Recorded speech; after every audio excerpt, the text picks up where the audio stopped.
Gerakan Pramuka sebagai satu-satunya penyelenggara pendidikan kepanduan di Indonesia, sudah digagas sejak zaman kepanduan masa Hindia Belanda. Gagasan penyatuan itu, secara sukarela diinginkan oleh para tokoh pimpinan berbagai organisasi kepanduan demi kepentingan tegaknya bangsa dan masyarakat. Organisasi pendidikan kepanduan di tanah air sudah muncul sejak zaman Hindia Belanda, yaitu sekitar 1912 berdiri Nederlandse Padvindersvereniging, NIPV, atau Persatuan Pandu-Pandu Hindia Belanda.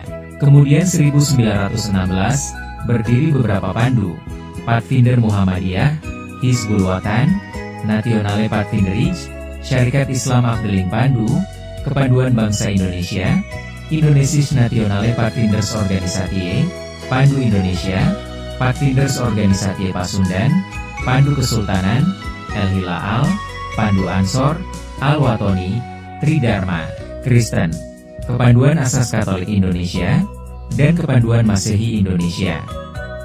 Pada 27 hingga 29 Desember 1945 berlangsung Kongres Kesatuan Kepanduan Indonesia di Surakarta. Kongres tersebut menghasilkan Pandu Rakyat Indonesia sebagai satu-satunya organisasi kepramukaan di Indonesia. Namun, ketika Belanda kembali mengadakan agresi militer pada 1948, Pandu Rakyat dilarang berdiri di daerah-daerah yang sudah dikuasai Belanda. Hal tersebut memicu munculnya organisasi lain, seperti Kepanduan Putra Indonesia, KPI, Pandu Putri Indonesia, PPI, dan Kepanduan Indonesia Muda, KIM. Pada perkembangannya, Kepanduan Indonesia terpecah menjadi 100 organisasi yang tergabung dalam Persatuan Kepanduan Indonesia, Perkindo. Namun, jumlah perkumpulan kepramukaan di Indonesia tidak sebanding dengan jumlah anggota perkumpulan. Selain itu, masih ada rasa golongan yang tinggi, sehingga membuat Perkindo menjadi lemah. Untuk mencegah hal itu, Presiden Soekarno bersama Sri Sultan Hamengkubuwono IX yang saat itu merupakan Pandu Agung, menggagas peleburan berbagai organisasi kepanduan dalam satu wadah. Gagasan itu pertama kali diungkapkan Presiden Soekarno ketika mengunjungi perkemahan besar Persatuan Kepanduan Putri Indonesia di Desa Semanggi, Ciputat, Tangerang, pada awal Oktober 1959. Presiden kemudian juga mengumpulkan tokoh dan pemimpin gerakan kepanduan di Indonesia. Seluruh organisasi kepanduan yang ada di Lebur menjadi satu dengan nama Pramuka. Pada 1960, MPRS menerbitkan Ketetapan MPRS Nomor 2 MPRS 1960, tanggal 3 Desember 1960 tentang Rencana Pembangunan Nasional Semesta Berencana. Isi ketetapan ini yang menyoal kepanduan antara lain, pendidikan kepanduan supaya diintensifkan dan menyetujui rencana pemerintah untuk mendirikan Pramuka, Pasal 349 ayat 30, dasar pendidikan di bidang kepanduan adalah Pancasila, paragraf 330, penertiban tentang kepanduan, Pasal 741, kemudian, kepanduan supaya dibebaskan dari sisa-sisa Lord Baden-Powellisme, lampiran C ayat 8.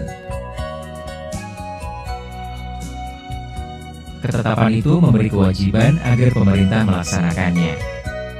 Karena itulah Presiden Mandataris MPRS, pada 9 Maret 1961, mengumpulkan tokoh-tokoh dan pemimpin gerakan kepanduan Indonesia, bertempat di Istana Negara. Hari Kamis malam itulah Presiden mengungkapkan bahwa kepanduan yang ada harus diperbarui, metode dan aktivitas pendidikan harus diganti. Seluruh organisasi kepanduan yang ada di Lebur menjadi satu yang disebut Pramuka. Untuk melaksanakan gagasan itu, terbilang Keputusan Presiden RI Nomor 121 Tahun 1961 tanggal 11 April 1961 tentang Panitia Pembentukan Gerakan Pramuka. Anggota panitia ini terdiri atas Sri Sultan Hamengkubuwono IX, Profesor Priyono, Dr. Aziz Saleh, Ahmadi, dan Mulyadi Joyo Martono, Menteri Sosial. Panitia inilah yang kemudian mengolah anggaran dasar Gerakan Pramuka, sebagai lampiran Keputusan Presiden RI Nomor 238 Tahun 1961, tanggal 20 Mei 1961 tentang Gerakan Pramuka. Isi pokok Kepres ini adalah Gerakan Pramuka sebagai satu-satunya organisasi kepanduan di Indonesia. Ada 4 ketetapan pada Keputusan Presiden RI Nomor 238 Tahun 1961, yaitu: pertama, penyelenggaraan pendidikan kepanduan kepada anak-anak dan pemuda Indonesia ditugaskan kepada Perkumpulan Gerakan Pramuka. Kedua, di seluruh wilayah Republik Indonesia Perkumpulan Gerakan Pramuka dengan anggaran dasar sebagaimana tertera pada lampiran keputusan ini, adalah satu-satunya badan yang diperbolehkan menyelenggarakan pendidikan kepanduan itu. Ketiga, badan-badan lain yang sama sifatnya atau yang menyerupai Perkumpulan Gerakan Pramuka dilarang adanya. Keempat, surat keputusan ini mulai berlaku pada tanggal 20 Mei 1961. Lahirnya Kepres 238 tahun 1961 yang menyatakan bahwa Gerakan Pramuka adalah satu-satunya badan yang diperbolehkan menyelenggarakan pendidikan kepanduan di Indonesia, dan badan-badan lain yang sama sifatnya atau yang menyerupai Perkumpulan Gerakan Pramuka dilarang adanya. Kemudian ditindaklanjuti oleh para pimpinan organisasi kepanduan di Indonesia untuk menyatakan sikap. Sekitar 2 bulan 10 hari berikutnya, para wakil organisasi kepanduan di Indonesia dengan ikhlas meleburkan diri ke dalam organisasi Gerakan Pramuka, yang dilakukan di Istana Olahraga Senayan pada tanggal 30 Juli 1961. Peristiwa ini kemudian disebut sebagai Hari Ikrar Gerakan Pramuka. Ikrar kebulatan tekad meleburkan diri dalam satu organisasi Gerakan Pramuka ini dapat dirangkum dalam sebuah slogan kebangsaan, "Satu Pramuka untuk Satu Indonesia".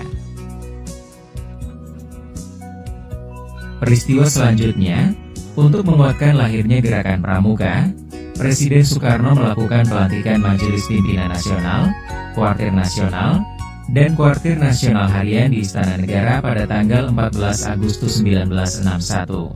Setelah pelantikan itu kemudian Presiden menyampaikan anugerah tanda penghargaan dan kehormatan berupa Panji Gerakan Kepanduan Nasional Indonesia, Kepres Nomor 448 Tahun 1961, yang diterimakan kepada Ketua Kuartir Nasional, Sri Sultan Hamengkubuwono IX. Kemudian diteruskan kepada Wakil Pramuka untuk dibawa defile. Defile tanggal 14 Agustus 1961 ini untuk memperkenalkan secara resmi kepada seluruh rakyat Indonesia bukan saja di ibu kota Jakarta, tetapi juga di tempat yang penting di Indonesia. Di Jakarta, sekitar 10.000 anggota Gerakan Pramuka mengadakan apel besar yang diikuti dengan pawai pembangunan dan defile di depan Presiden dan berkeliling Jakarta. Peristiwa perkenalan tanggal 14 Agustus 1961 ini kemudian diberlakukan sebagai Hari Pramuka yang setiap tahun diperingati oleh seluruh jajaran dan anggota Gerakan Pramuka.